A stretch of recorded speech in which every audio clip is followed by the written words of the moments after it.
Hello welcome back guys.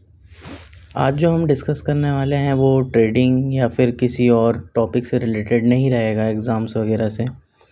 आज हम discuss करने वाले हैं कि हमने अधिकतर नोटिस किया है कि हम जो जिस बारे में सोचते हैं या फिर सर्च करने की तो ज़रूरत ही नहीं है, जिस बारे में हम सोचते हैं इवन, तो वो चीज़ें हमको रिफ़्लेक्ट हो जाती है किसी भी प्लेटफॉर्म पे, या तो गूगल पे या तो यूट्यूब पर।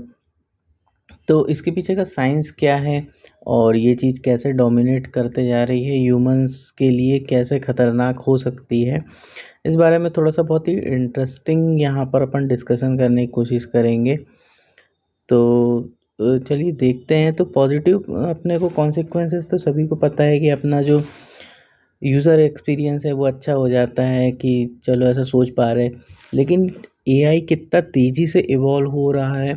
पहले हम जैसे हमने नोटिस किया था कि हम जब आपस में बात करते हैं फैमिली में, तो माइक्रोफोन की तरह सुना जा रहा था हमको। तो कहीं ना कहीं प्राइवेसी बहुत बड़ा मैटर बन गई है, प्राइवेसी इन्वेड हो रही है अपनी। लेकिन ये कुछ नेक्स्ट लेवल थिंग हो रही है कि जो चीज़ सोच रहे हैं, जो चीज़ हम जस्ट दिमाग में सोच रहे हैं, और इवन उस समय अगर इंटरनेट नहीं भी यूज़ कर रहे हैं, उस समय भी वो चीज़ें हमको, चाहे कोई सॉन्ग के बारे में सोच रहे हैं या किसी प्रोडक्ट के बारे में सोच रहे हैं, तो वो हमको विदिन 15 to 20 मिनट, जब भी हम नेक्स्ट इंटरनेट एक्सेस कर रहे हैं, हमको देखने को मिल जा रही है। तो यहाँ पर एआई कितना ज़्यादा स्ट्रॉन्ग हो गया है। आपको नहीं लगता कहीं ना कहीं कि रोबोट्स आएंगे, या फिर रोबोट्स ऑन ग्राउंड आएंगे, या फिर ये लोग रोबोट्स बना रहे हैं? आप सोच के देखिए कि रोबोट्स हैं क्या? One who follow the commands, जिसको जैसी प्रोग्रामिंग की गई है वो वैसा फॉलो करेगा। लेकिन यहाँ पर अभी हमारा क्या हाल हो गया है, ह्यूमंस का क्या हाल हो गया है, कि हम एक प्रकार से जो हमको कंट्रोल कर रहे हैं उस तरह से हम वैसे ही यहाँ पर बिहेव करते जा रहे हैं। बहुत सारे लोगों की हैबिट्स होती है, मॉर्निंग उठते ही इंस्टाग्राम, फेसबुक या फिर ये सब देखना। जैसे कि किसी ने प्रोग्रामिंग की हो कि आपको सुबह उठना है, और उठते ही पहले अदर देन जो ह्यूमन हेल्थ के लिए प्रायोरिटी वाइज अच्छे होना चाहिए, जो हेल्दी लाइफस्टाइल के लिए, उसको छोड़ करके हम ये यूज़ करते हैं। तो कहीं ना कहीं ये प्रोग्रामिंग नहीं रखती है, कहीं रोबोट्स आने वाले नहीं है, ये कहीं हमको ही तो रोबोट्स नहीं बना रहे हैं इन सब चीज़ों की आदत लगा करके। तो चलिए point by point upon negative consequence देख लेते हैं कि इससे नेगेटिव कॉन्सिक्वेंस क्या देखने को मिल रहे हैं। तो सबसे पहला तो हमको प्राइवेसी इन्वेजन मिल रहा है, कि जो अपना प्राइवेसी है वही चला जा रहा है यहाँ पर। कि अगर मान लो कि एक छोटा सा भी एग्जांपल लें, अपन कहीं ट्रिप पे भी जा रहे हैं, तो जस्ट अपन कुछ सर्च कर ले रहे हैं इंटरनेट पर, या फिर आपस में डिस्कस भी कर ले रहे हैं, तो आपको नहीं लगता कहीं ना कहीं सिक्योरिटी इशू है बहुत बड़ा, कि आप जिस ड्यूरेशन में ढूंढने जा रहे हो, कहीं ना कहीं इंटरनेट को वो बात पता है। अब जस्ट अगर कोई उस इंटरनेट टूल को यूज़ करके आपको कितना ज़्यादा मैनिपुलेट कर सकता है, या फिर आपके साथ कुछ कर भी सकता है। यहाँ पर ये टोटल वीडियो है नेगेटिव पॉइंट देखने के लिए। पॉजिटिव पॉइंट्स तो हम सभी जानते हैं। सेकंड जो अपने को देखता है, मेंटल मैनिपुलेशन देखने को मिलता है। तो प्राइवेसी इन्वेजन से क्या मिलता है कि एक अनऑथराइज एक्सेस हो रही है ना। अनऑथराइज एक्सेस कैसे हो रही है कि आप नहीं चाहते हो कि आप कहीं जा रहे हो तो किसी को बताओ या ना बताओ, लेकिन वो कहीं ना कहीं वो चीज़ें किसी ना किसी को पता चल रही है। One who controls the all thing. दूसरी चीज़ यहाँ पर कि इमोशन, आपको क्या लगता है कि आप किस होटल में रुकना चाहते थे? एक तो इन्होंने ये सब चीज़ें करके, है ना, आपकी जो आपको एक प्रकार से रोबोट ही बना दिया। आप खुल के नहीं सोच पाओगे। एआई जो बताएगा, जो इंटरनेट बताएगा, उसी में से ही किसी ऑप्शन को चूज़ कर लोगे। आपको कंट्रोल किया जा रहा है और आपको पता भी नहीं चल पा रहा है कि आप यहाँ पर कंट्रोल हो रहे हो। तो दूसरा इमोशंस वाला पॉइंट जो है, और पर्सनल डेटा की तो कोई बात ही नहीं। पर्सनल डेटा तो सब जा चुका है किसी का भी। इसमें हम आएंगे और आगे डिस्कस करेंगे। एक टेक्नोलॉजी है जिस पे पहले एक्सपेरिमेंट हुए हैं, जिसको बीसीआई टेक्नोलॉजी बोलते हैं, ब्रेन कंप्यूटर इंटरफेस। लेकिन यहाँ पर ये बोलते हैं कि इसके कोई सबूत नहीं मिले हैं।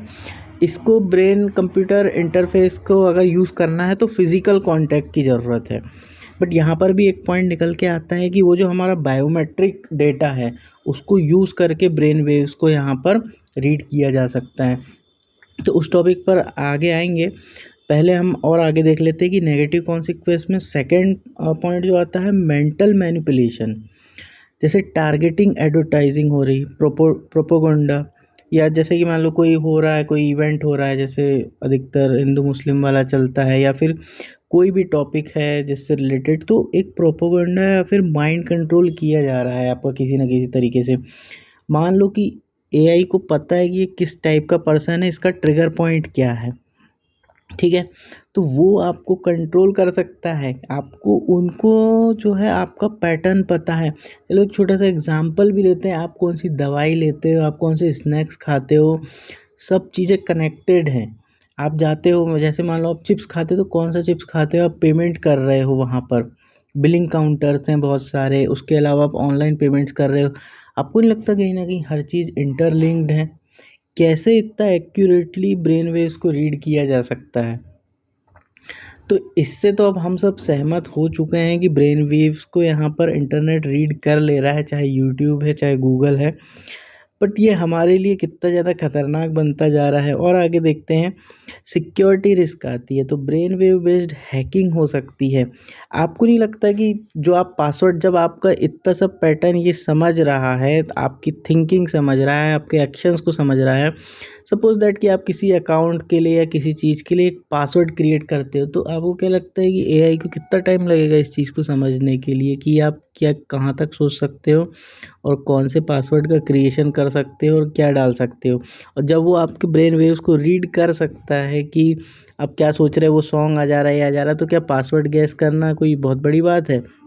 तो यहाँ पर सिक्योरिटी रिस्क यहाँ पर जनरेट हो रही है कि ब्रेन वेव जो बेस्ड हैकिंग है, आइडेंटिफाई अपनी चले जा रही है, अपनी आइडेंटिटी चले जा रही है ना। तो इस तरह से अपने को AI day by day exploit कर रहा है, हम ही रोबोट्स बनते जा रहे हैं, हमको समझ भी नहीं आ रहा है।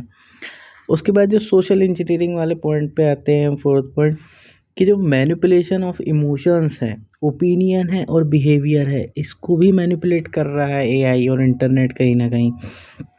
तो यहाँ पर अगर मैनिपुलेशन ऑफ इमोशन और जो ओपिनियन देखेंगे, तो ये तो बहुत ही ईजी है समझना कि यहाँ पर अगर अपन कहीं जा रहे हैं, सपोज दैट आप कहीं ट्रैवल के लिए जा रहे हो, या फिर कोई अगर आप बुक भी पढ़ रहे हैं, सीसीटीवी कैमरा, मान लो अभी जैसे मैं रिसेंटली सीसीटीवी कैमरास के बारे में सर्च कर रहा था यहाँ पर, तो आपको नहीं लगता कि यहाँ पर जो है आपको जो ऑप्शन टॉप पर दिखाए जा रहे हैं या फिर जो टॉप 10 में हैं, आप उन्हीं में से ही कहीं पर डिसीजन लेने वाले हो, तो आपके ओपिनियन को भी मैनिपुलेट किया जा रहा है।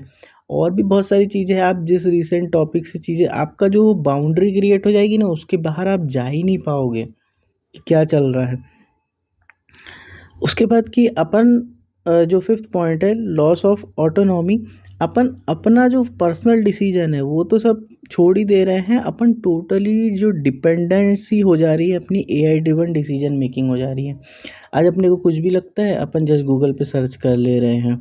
और यहाँ पर तो ये भी है कि अपनी जो मतलब गूगल ही बता देगा आप सर्च करोगे तो, कि ये क्रिएटिविटी, जो ह्यूमंस की क्रिएटिविटी है ना, उसको बहुत ड्रास्टिकली डाउन पे ले जा रहा है। यहाँ पर जो है सोचने समझने की क्षमता और जो है ये सब इमोशन कंट्रोल यहाँ पर बहुत ज़्यादा वीक होता जा रहा है। तो क्रिएटिविटी और इमोशंस को कहीं ना कहीं ये डैमेज कर रहा है बहुत ही ज़्यादा तेज़ी से। तो आपका क्या कहना है? आपको ऐसा फील हुआ है क्या कि कहीं जो है यूट्यूब या फिर जो भी सोशल प्लेटफॉर्म से ब्रेन वेव्स को डिटेक्ट कर लेते हैं, आप जैसा सोच रहे हो वो चीज़ आपको सामने दिख जा रही है? और आपको क्या लगता है कि और क्या नेगेटिव पॉइंट्स हो सकते हैं इस बारे में? तो सोचने वाली बात है कि रोबोट्स ऑन रोड नहीं आ रहे, हम ही को रोबोट बनाया जा रहा है। तो चलते हैं, मिलते हैं नेक्स्ट वीडियो में। तब तक के लिए बाय टू ऑल। कमेंट करके बताना जो भी अच्छा बुरा लगा, और आपके क्या ख्याल है ये भी बताना। तो बाय टू ऑल।